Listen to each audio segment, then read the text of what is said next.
En un paradigma contemporáneo cada vez más bizarro, el ciudadano medio está expuesto cada 2 por 3 a bombardeos para consumar su pesquisa por un estado dichoso en virtud de un mandato superyoico del estilo: «Hey, hemos de ser felices».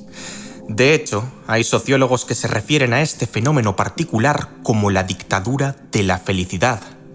Modelos que rebosan plenitud física y mental en campañas publicitarias, actores que resuelven rápida y milagrosamente numerosos atisbos de malestar gracias a un producto o servicio en anuncios de televisión, influencers que postean únicamente los fragmentos más pletóricos, estrafalarios y disruptores de sus vidas en el escaparate de las redes sociales mientras ocultan la monotonía, el aburrimiento, el temor, la frustración y la tristeza en la trastienda, y como plato final, un núcleo social que capta y procesa, consciente e inconscientemente, todos estos mensajes para transformarlos en dictámenes internos, expectativas irrealistas y autoexigencias herculeanas. Antes bien, el imperativo de la felicidad es tan ambiguo que genera 1001 interpretaciones y objeciones. ¿Cuál es la entidad que ha colocado la dicha como precepto moral? ¿A santo de qué tenemos que ser felices? ¿Acaso puede todo el mundo serlo? Es más, ¿qué narices significa ser feliz? Desde luego, el factor F es un enigma en toda regla. ¿Se puede medir? ¿Se puede sentir? ¿Se puede inteligir? ¿Tiene sentido perseguir un estado dichoso que ni siquiera sabemos definir con precisión? Bueno, una sólida línea de investigación destaca diversos beneficios clave de la felicidad humana basándose en las ventajas asociadas a emociones con manifestaciones típicamente agradables y placenteras, a las cuales denominaremos, para simplificar el discurso, emociones positivas, y en los costes asociados a otras emociones más incómodas y desagradables, por aplicación analógica, emociones negativas. Ergo, no se aludirá a la positividad o a la negatividad emocional con una connotación moral, sino más bien hedónica. En resumidas cuentas, un estado más feliz facilita la ampliación de los repertorios de pensamiento-acción, promueve resultados más prosociales, interactivos y afiliativos, flexibiliza la cognición al permitir que las personas roten su atención selectiva directa hacia nuevos estímulos y recompensas en el entorno, y como guinda del pastel, está considerablemente asociada con una mejor salud física. No hay duda de que, por lo general, la felicidad es beneficiosa. ¿O sí? Sobre la base de estas férreas ventajas, es muy tentador concluir que lo es siempre, y por extensión, que todos deberían tratar de ser más felices de cualquier manera. A medida que estas afirmaciones tan generalistas y polarizadas cobran impulso, sería conveniente explorar sus múltiples condicionantes para no caer en apriorismos. En las secciones próximas daremos cuerda a una disyuntiva de lo más contraintuitiva. ¿Puede haber un lado críptico de la felicidad? En caso afirmativo, ¿cuáles de sus variantes, situaciones y magnitudes podrían convertir la vida de un ser humano en una consecución de comportamientos desadaptativos? Damas y caballeros, es hora de proceder con un documental en el que continuaremos discurriendo las ideas y conceptos expuestos en la disertación del optimismo tóxico. Sean bienvenidos a la felicidad oscura.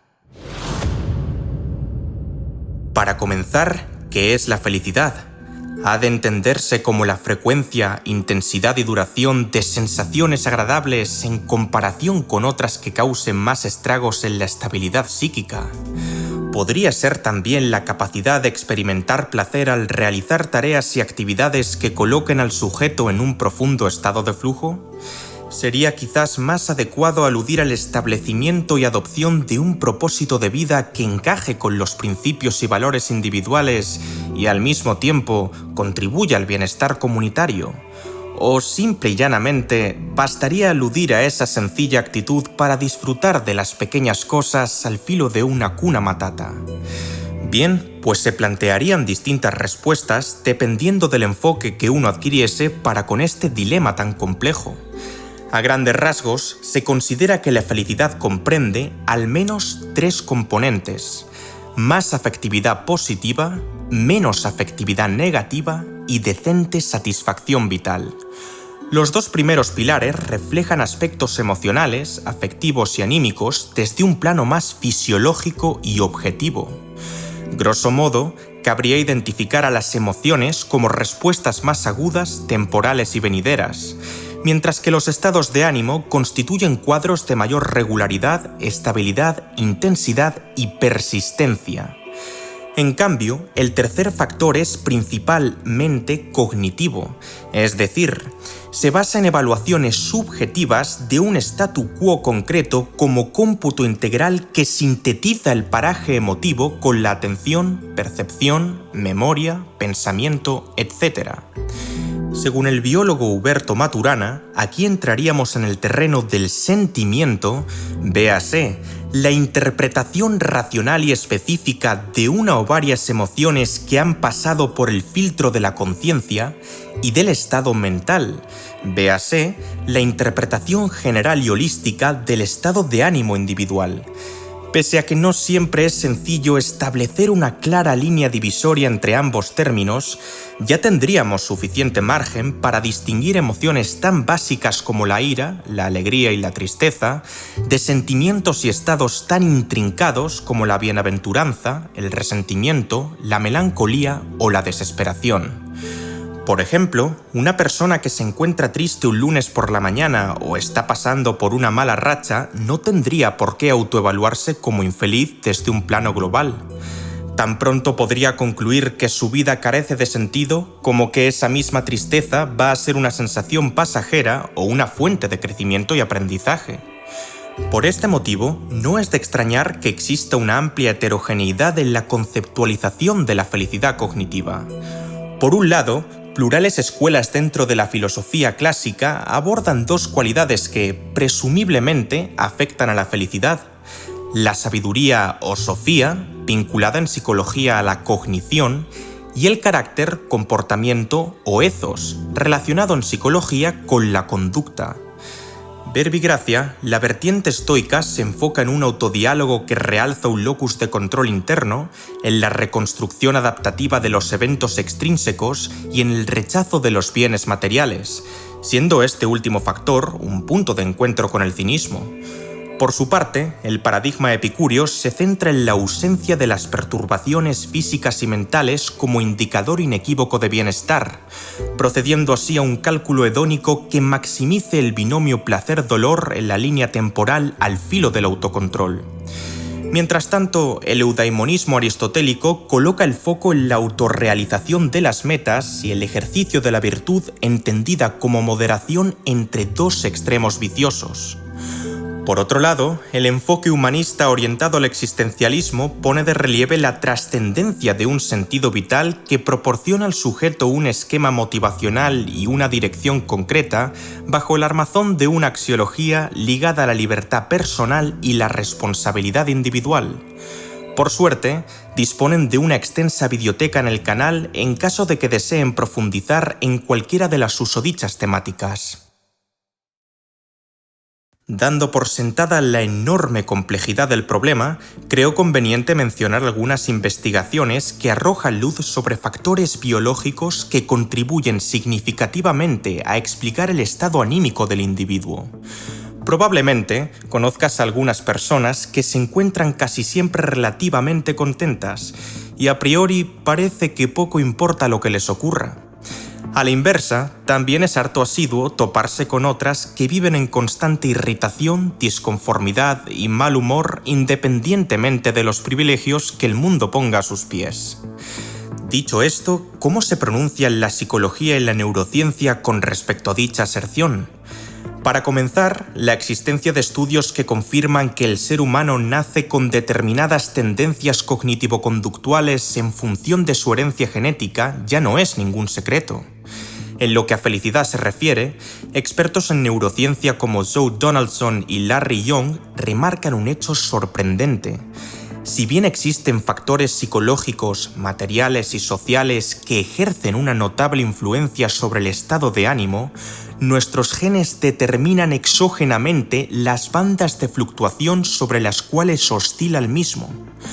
todo se ha dicho, esta analogía no es 100% precisa, puesto que un nivel 10 bajo una interpretación ataráxica no se regiría por los mismos procesos fisiológicos y neurológicos respecto a una romántica o eudaimónica.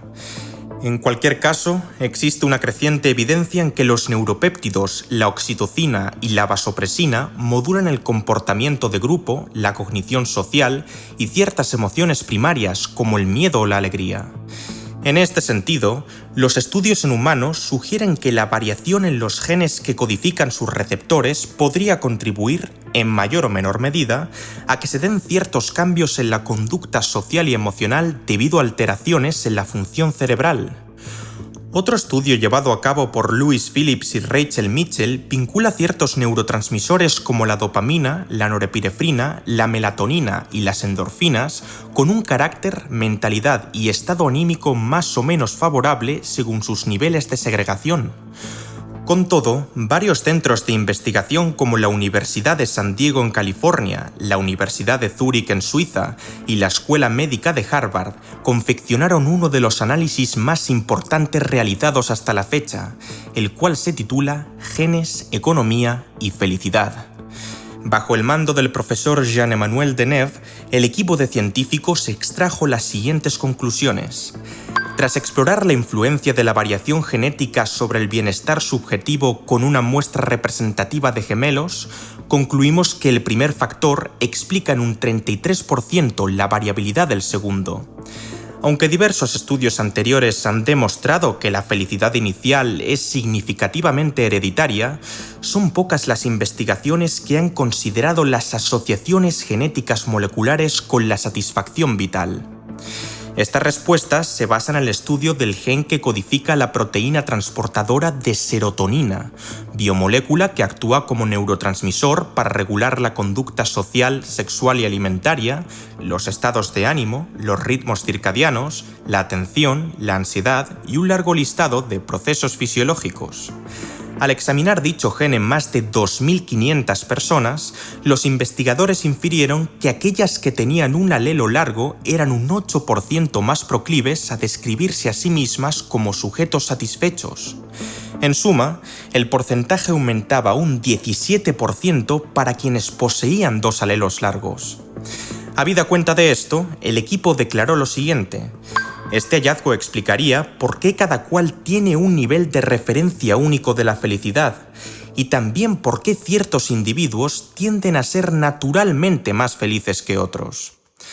Más inquietante aún resultaría familiarizarse con las nociones básicas de un concepto acuñado por Philip Brickman y Donald Campbell en 1971, la adaptación hedónica. Su tesis se basa en que, para bien o para mal, el sistema bioquímico del Homo sapiens parece estar programado para mantener niveles relativamente constantes de bienestar, ya que este estado no constituye una prioridad apremiante bajo los mecanismos evolutivos de la selección natural. Es bastante habitual creer que, si pudiéramos cambiar nuestro puesto de trabajo, terminar con ese proyecto eterno, comprar un coche nuevo, encontrar el amor definitivo o devolver la hipoteca, entonces estaríamos en la cima del mundo y coronaríamos nuestra batalla interna. De hecho, puede que nuestra situación mejore y el punto de equilibrio se eleve un poquito.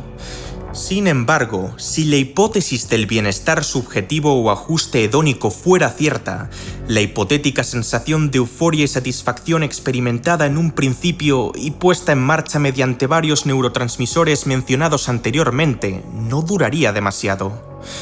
Así pues, adquirir un automóvil o terminar de redactar un guión tan denso como este podría sobresaltar mi bioquímica por un momento efímero, o con un poco de suerte, y si se trata de un cambio más trascendente, durante un periodo de tiempo más prolongado. Pero, de manera similar a una goma elástica que se estira temporalmente para luego recuperar su forma original, no tardaría mucho tiempo en retornar a su estado convencional. Como promulgaron filósofos tan dispares como Arthur Schopenhauer o Lucio Annio Séneca, los hombres tienden a obviar lo que un día fue objeto de sus terribles deseos. Por supuesto, existen diversas objeciones y puntualizaciones en lo que el grado de desviación respecto a tal equilibrio concierne. Dada la posibilidad efectiva de que dicha adaptación esté parcialmente motivada por la mera repetición de experiencias, algunos autores han propuesto potenciales estrategias para evitar que todo el incremento de felicidad se desvanezca. Variar los elementos de las vivencias positivas para hacerlas menos repetitivas, enfocar conscientemente la atención en actividades placenteras mientras se disfrutan para apreciarlas en mayor medida, e incluso aplicar cambios sólidos sobre la alimentación, el sueño y el ejercicio físico regular. En adición, hay un sinfín de variables exógenas de carácter material y social que influyen directa e indirectamente en la satisfacción hedónica e integral, pues perfilan tanto los modus vivendi que encajan dentro de cada respectiva situación económica como el estilo cognitivo más adaptativo para con aquellos. Antes bien, la extensísima amplitud de esta temática de corte más sociológica me obliga a tratarlas en un documental aparte. Sea como fuere, el mensaje principal es el siguiente. Bien por diferencias en las predisposiciones innatas o por divergencias en las condiciones ambientales, físicas y sociales, no todo el mundo parte de la misma casilla de salida ni dispone de los mismos recursos para perseguir y alcanzar la felicidad. Ya no solo si se concibe como un ratio, proporción o balanza neta entre emociones agradables y desagradables a lo largo de la línea temporal, sino por la tremenda ambigüedad semántica del vocablo. No hay una respuesta unívoca conforme a qué placeres anhelar y qué displaceres rehusar, ni cómo tender hacia dicho estado. El hecho de que haya cosas que podamos hacer para ser más felices no significa que nuestra felicidad dependa únicamente de variables internas, que las variables internas y externas sean modificables, controlables o estables, ni que todo el mundo deba alterar la misma variable de forma semejante para ser más feliz. Mantras propagandísticos como «la felicidad depende de uno mismo» son palabras vacuas y difusas que pretenden simplificar el problema ensalzando la filosofía del echaleganismo. Aún así, me gustaría plantear un dilema de lo más interesante que evidencia el largo trecho que nos queda todavía por recorrer. ¿Es la dicha un estado incondicionalmente deseable? En aras de ilustrar tal cuestión, me guiaré por un paper elaborado conjuntamente por las psicólogas de la Universidad de Yale, June Gruber, Iris Maus y Maya Tamir, cuyo título es «Un lado oscuro de la felicidad». En él, las coautoras esbozan 4 interrogantes clave que pondrán en tela de juicio la ciega deseabilidad de la felicidad. La primera pregunta es, ¿hay algún grado inadecuado de felicidad? ¿Puede un estado de regocijo exacerbado conducir a escenarios perniciosos? En efecto, una presencia desmesurada de cualquier emoción, sentimiento o afecto podría ser un detrimento para la estabilidad psíquica del individuo. ¿Y cuáles serían las proposiciones que hallamos en la academia? Grant y Schwartz se sirvieron del principio aristotélico de aurea mediocritas o media dorada. La virtud es un término intermedio entre dos vicios del comportamiento. Bajo este marco, la felicidad también goza de utilidad, pero en su debida moderación. Para ello, estos psicólogos aunaron en un metaanálisis datos que ponían de manifiesto cómo ciertos sujetos experimentaban rendimientos marginales decrecientes e incluso negativos en una serie de parámetros de salud psicológica bajo estados demasiado alegres, pletóricos o gozosos. Quizás los dos más destacados sean la creatividad, la cual integra una porción significativa de emociones con valencias más neutrales y negativas como la curiosidad, la sorpresa, la tristeza o el pavor, y el autocontrol, cuya disminución catapulta la esquiva de amenazas y peligros del entorno y fomenta comportamientos de riesgo como el consumo de alcohol, los atracones y el uso y abuso de sustancias. En el ámbito clínico, las 3 investigadoras del paper destacan que los componentes hedónicos pueden actuar como marcadores de un buen número de psicopatologías. En primer lugar, una exhibición muy intensa de emociones positivas podría inferirse tras evaluar a individuos con antecedentes clínicos de manía, una alteración psicobiológica caracterizada por un estado anímico excesivamente eufórico, concurrente y expansivo, con la emoción de alegría como protagonista. Así, un sujeto inmerso en una fase maníaca suele padecer considerables dificultades de concentración, deterioro del juicio y, sobre todo, delirios de grandeza y genialidad que crean una sensación infundada de poder e invulnerabilidad. Por consiguiente, este estado desenfrenado socava su facultad para valorar prudentemente múltiples riesgos y resguardarse de actos que ponen en jeopardía su propia salud o integridad. Mientras un maníaco puede haber regalado los ahorros de su vida por capricho, otro podría estar conduciendo alegremente a 150 km/h en una autovía o entablando relaciones sexuales con un extraño sin protección alguna. La manía y hipomanía interfieren en la capacidad para inhibir los comportamientos riesgosos. En segundo lugar, la ausencia relativa de emociones negativas podría inferirse al evaluar a individuos con rasgos de psicopatía. El psicólogo Herbie Cleckley elaboró una lista que engloba algunos de sus atributos sustantivos desde un punto de vista clínico, siendo los más prominentes la ausencia de manifestaciones psiconeuróticas, la pobreza de las reacciones afectivas, la tendencia a la mentira patológica y la incapacidad para experimentar remordimiento, culpa o vergüenza. Por lo general, el psicópata es muy habilidoso ocultando sus verdaderas intenciones y representando emociones concretas solo por conveniencia.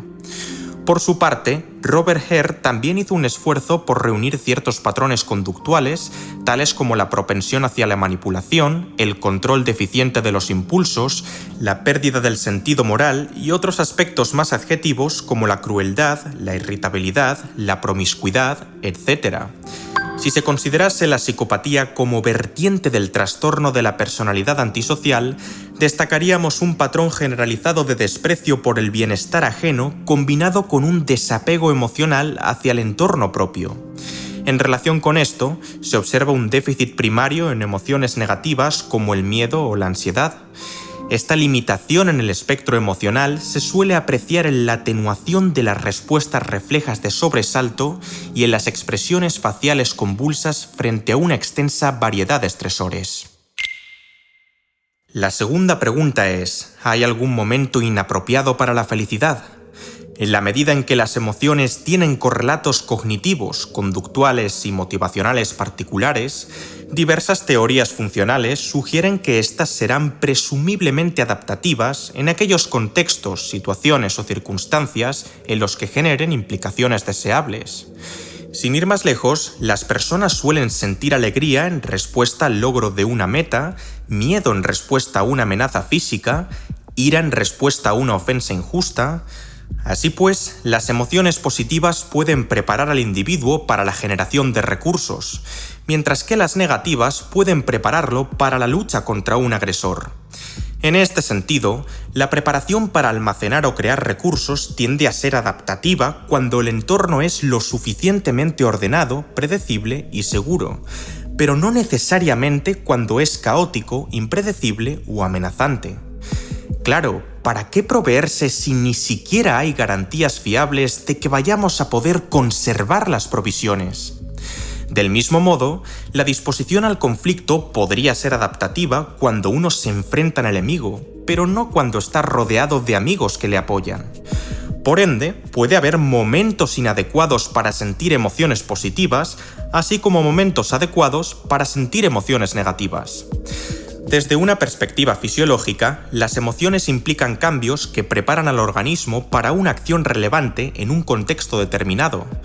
Por ejemplo, en estados emocionales negativos como la ira o el miedo, la presión arterial y la frecuencia cardíaca aumentan cuando la sangre se bombea a los músculos esqueléticos grandes a un ritmo más rápido respecto a estados emocionales positivos como la alegría o la gratitud.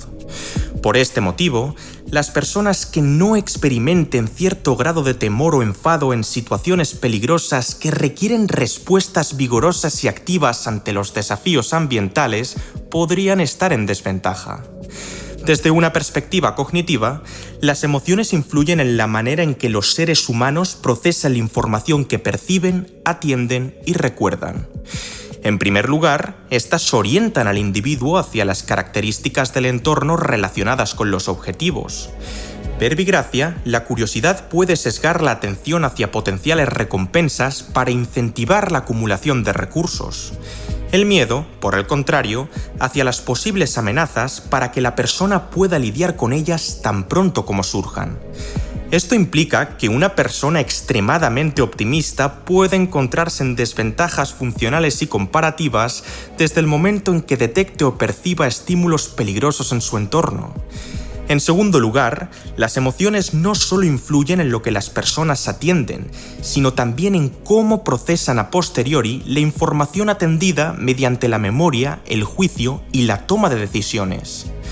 Algunos estudios enfatizan que emociones positivas como el entusiasmo o el orgullo pueden condicionar a las personas a confiar más en cogniciones altamente accesibles como creencias, expectativas y estereotipos, mientras que otras más negativas como la preocupación o la apatía pueden conducir a un procesamiento más coherente.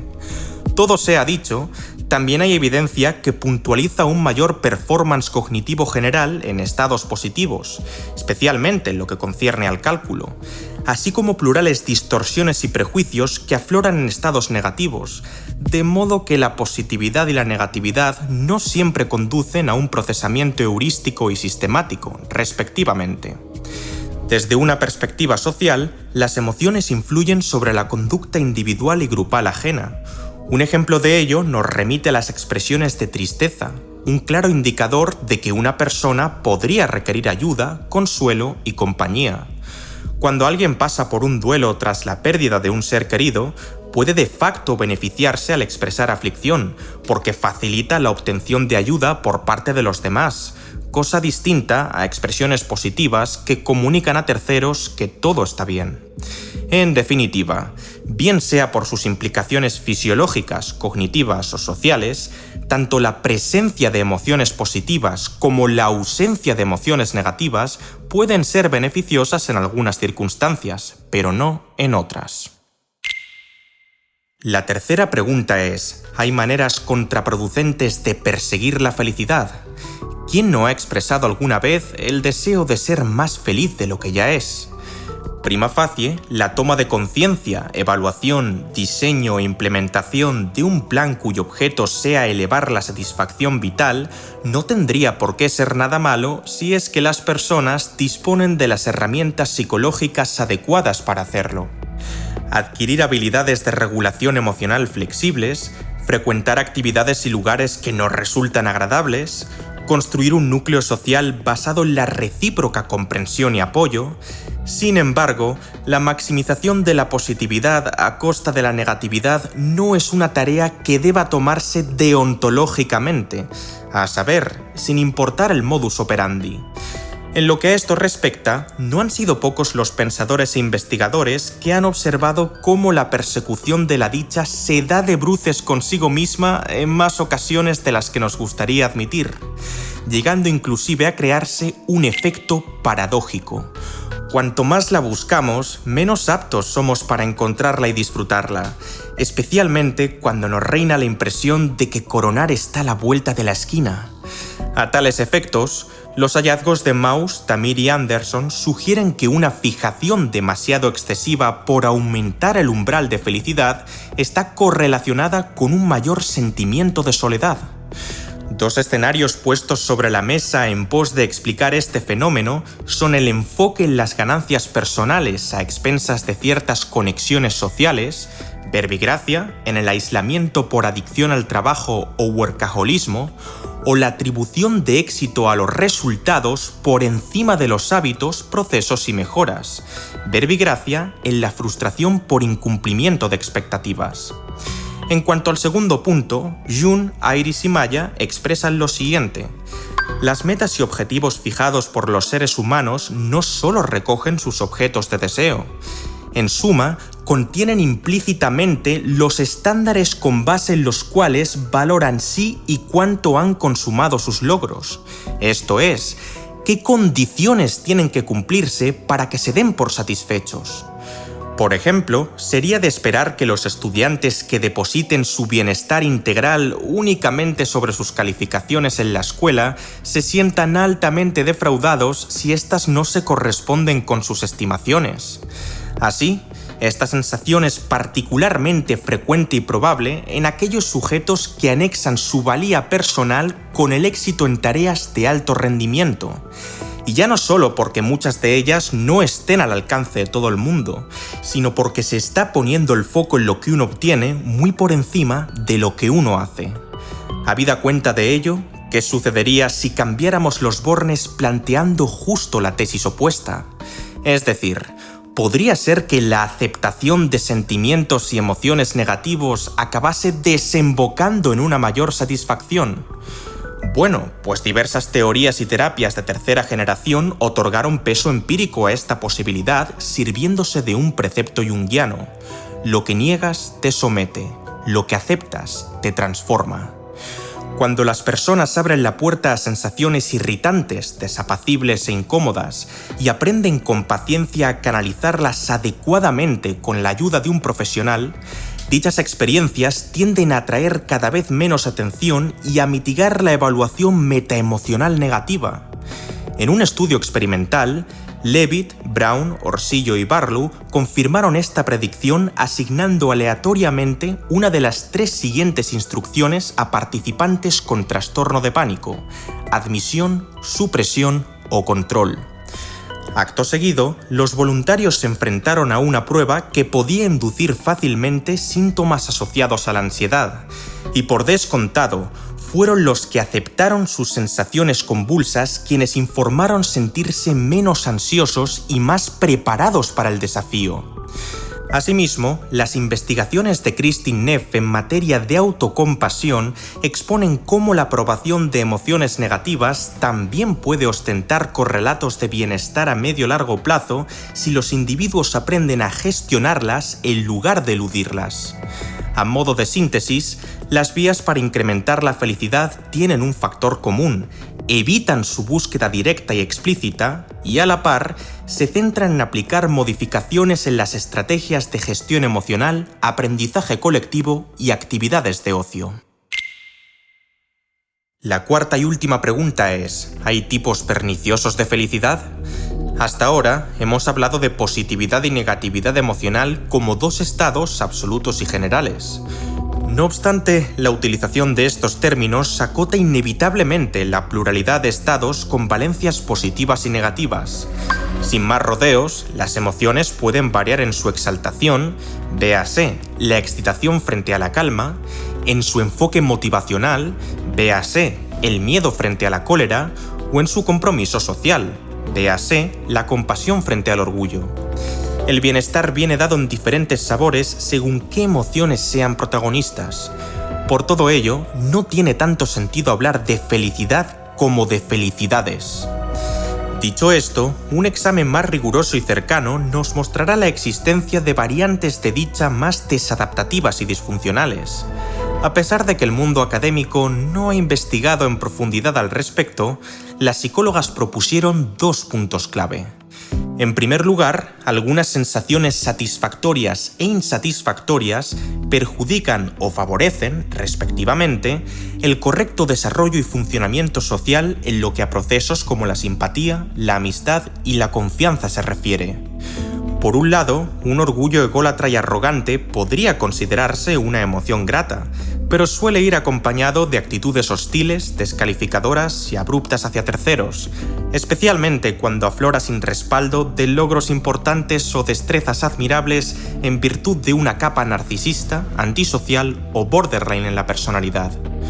Por otro lado, el arrepentimiento y la culpa son emociones que, si bien un tanto escabrosas, cumplen funciones sociales tan imprescindibles como la cooperación y el apaciguamiento. Sin ir más lejos, mostrarse culpable ante el prójimo tras un conflicto mutuo podría sanear nuestra relación con él, creación de gestos empáticos y reparadores mediante. Y a la inversa, una ausencia total de remordimiento podría mermar el vínculo social si la necesidad de nuevos acuerdos y arreglos es inminente. En segundo lugar, algunos enfoques de bienestar podrían resultar inútiles e incluso contraproducentes si chocan frontalmente con un marco sociocultural determinado. Por un lado, el grado de involucración en el núcleo social juega un rol fundamental a la hora de expresar ciertos sentimientos. Por ejemplo, la cultura japonesa elogia en mayor mesura expresiones emocionales que comprometen socialmente al individuo, y de arrepentimiento, honestidad, lealtad, etc., mientras que la cultura estadounidense tiende a estimar emociones más desvinculantes, ira, orgullo, seguridad, etc. Por otro lado, la distribución hedónica también influye de forma notoria.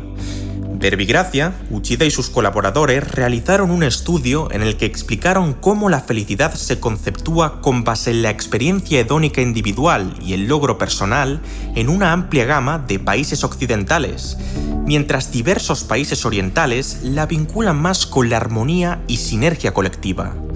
Es por esto por lo que una emoción tan simple como la vergüenza puede significar cosas completamente distintas en una sociedad que ensalza la autoestima, el rendimiento y la superación, y en otra que valora más la cohesión y la cooperación con el grupo.